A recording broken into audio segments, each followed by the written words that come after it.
வணக்கம்ங்க. அனைவருக்கும் இனிய தமிழ் புத்தாண்டு நல்வாழ்த்துக்கள். எல்லாரும் நல்லமா இருப்பீங்க அப்படின்னு நான் நம்புகிறேன். இன்றைக்கி இது என்னுடைய 2வது நாள் 2வது வீடியோ. 2ஆம் நாள் தேர்தல் பிரச்சாரம் கூட.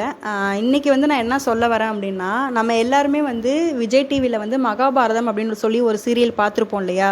யார் யாருக்கு அது ஃபேவரட் அப்படின்றத கமெண்ட் பண்ணுங்கள். எனக்கு அந்த மகாபாரதம் சீரியல் ரொம்ப பிடிக்கும்.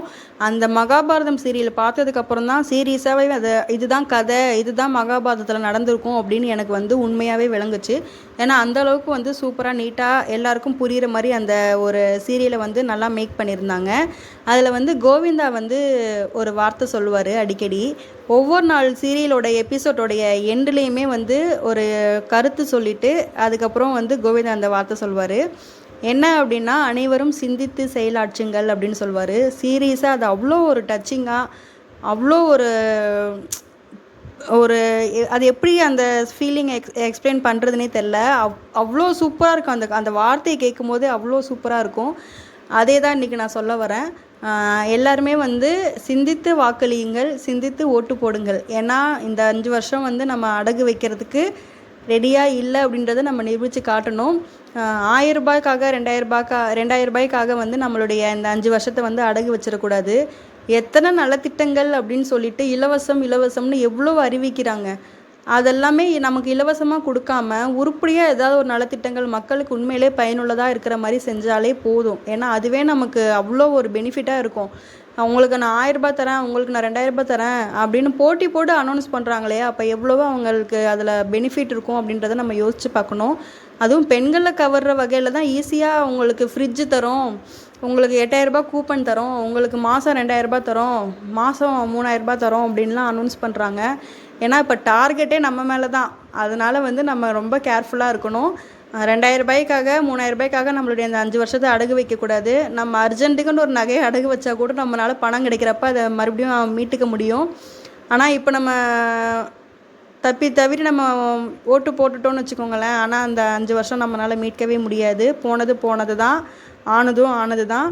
ஏன் அப்படி சொல்கிறேன் அப்படின்னு பார்த்தீங்கன்னா, இந்த 5 வருஷத்தில் நமக்கு ஃபுல்லாக 2000 ரூபாய் 3000 ரூபாய் கொடுக்க போகிறது கிடையாது. இதுலேயுமே இன்னும் எத்தனை பேர்கள் உரிமை தொகை வாங்குறாங்கன்றது தெரியல. அது உரிமை தொகைன்னு வேறு சொல்கிறாங்க. அப்போ கொடுக்குறவங்களுக்குலாம் நீங்கள் உரிமை தொகைன்னா, கொடுக்காதவங்க வாங்காதவங்களுக்குலாம் அது என்னன்னு தெரியல. அப்போ அவங்களுக்குலாம் உரிமை இல்லையா என்னன்றதும் எனக்கு தெரியல. ஏன்னா நிறைய பேர் வாங்கிட்டு இருக்காங்க. நிறைய பேருக்கு உண்மையாகவே அது யூஸ்ஃபுல்லாக தான் இருக்குது. இருந்தாலும் யோசிச்சுக்கோங்க. ஏன்னா பெண்களை கவர்ற வகையில் தான் நமக்கு இந்த வாக்குறுதிகள்லாம் கொடுக்குறாங்க. அதனால் நம்ம தான் ரொம்ப அறிவாளியாக புத்திசாலியாக இருக்கிறோம் அப்படின்றத நம்ம அவங்களுக்கு தெரியப்படுத்தணும். இந்த 1000 ரூபாய் 2000 ரூபாய்க்காக கண்டிப்பாக யாருமே மயங்கிடாதீங்க. உங்களுடைய 5 வருஷம் வாழ்க்கை இதில் அடங்கியிருக்கு. அதை நீங்கள் கண்டிப்பாக ஞாபகம் வச்சுக்கோங்க. 1000 ரூபாய் 2000 ரூபான்றது இப்போ வர காலத்தில் பெரிய விஷயமே கிடையாது. அதை அவங்க நமக்கு ஈஸியாக கொடுக்குறாங்க அப்படின்னு நம்ம நினைக்கக்கூடாது. இன்னும் சில பேர் நம்ம அவங்களுக்கு ஓட்டு போடுறாங்க, இவங்களுக்கு ஓட்டு போடுறோம்னு சொல்லி நம்ம காசு வாங்கிட்டோம், நம்ம கரெக்டாக நேர்மையாக ஓட்டு போடுவோம் அப்படின்னு சில பேர் உண்மையாக இருப்பாங்க. கண்டிப்பாக அந்த மாதிரி உண்மையாக இருக்காதீங்க. கொடுக்குறது உங்கள் காசு தான். வாங்கிட்டு உங்கள் மனசாட்சி உங்களுக்கு என்ன சொல்லுதோ அதுபடி நீங்கள் ஓட்டு போடுங்க.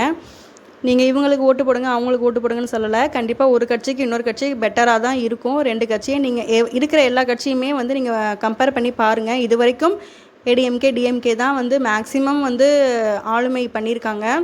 ஸோ நீங்கள் கம்பேர் பண்ணி பாருங்கள்.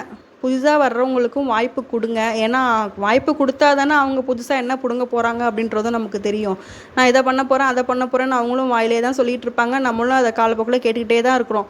ஒரு தடவை வாய்ப்பு கொடுத்தா தானே இவங்க 2 பேருமே பண்ணாதது அவங்க என்ன பண்ணிட போகிறாங்க அப்படின்றத நம்ம பார்க்க முடியும். ஸோ அதுக்காகவும் நம்ம யோசித்து செயல்படணும். நீங்கள் இவங்களுக்கு ஓட்டு போடுங்க, அவங்களுக்கு ஓட்டு போடுங்க, நான் யாருக்காகவும் ஓட்டு கேட்க வரல. நான் நமக்காக ஓட்டு கேட்குறேன். நம்ம லைஃப் நல்லா இருக்கணும் அப்படின்றதுக்காக நான் ஓட்டு கேட்குறேன். நேற்று நான் போட்டிருந்த என்னுடைய முதல் வீடியோவுக்கு நிறைய ஆதரவு கொடுத்துருந்தீங்க. ரொம்ப நன்றி. 4 பேர் லைக் பண்ணியிருந்தாங்க. அதை பார்க்கும்போது எனக்கு எல்லையில்லா ஆனந்தம். உண்மையிலே நம்ம ஒரு விஷயம் ஸ்டார்ட் பண்ணுறோம் அப்படின்னா அதுக்கு ஒருத்தர் முதுகில் தட்டி கொடுத்தாங்க அப்படின்னா நமக்கு ஒரு தைரியம், ஒரு தெம்பு, ஒரு சந்தோஷம், ஒரு நம்பிக்கை எல்லாமே வரும். அந்த மாதிரி எனக்கு இருந்தது. ஒருத்தர் எனக்கு கமெண்ட் பண்ணியிருந்தாங்க. இந்த கமெண்ட்டை பார்க்கும்போது உண்மையிலே எனக்கு அவ்வளோ ஒரு சந்தோஷமாக இருந்துச்சு. கிட்டத்தட்ட ஒரு 50லேருந்து ஒரு 100 தடவை இந்த கமெண்ட்டை நான் ஓப்பன் பண்ணி பார்த்துருந்துப்பேன். என் பொண்ணுக்கிட்ட சொல்லி நான் சந்தோஷப்பட்டேன். நம்ம வீடியோவுக்கு நம்ம சேனலுக்கு ஒரு கமெண்ட் வந்திருக்கு அப்படின்னு சொல்லி என் பொண்ணுக்கிட்ட நான் ஷேர் பண்ணி ரொம்ப சந்தோஷப்பட்டேன். என்னுடைய கருத்துக்கு கண்டிப்பாக உங்ககிட்ட மாற்று கருத்து இருக்கலாம். அப்படி இருந்தது அப்படின்னா கண்டிப்பாக நீங்கள் கமெண்ட் பண்ணுங்கள்.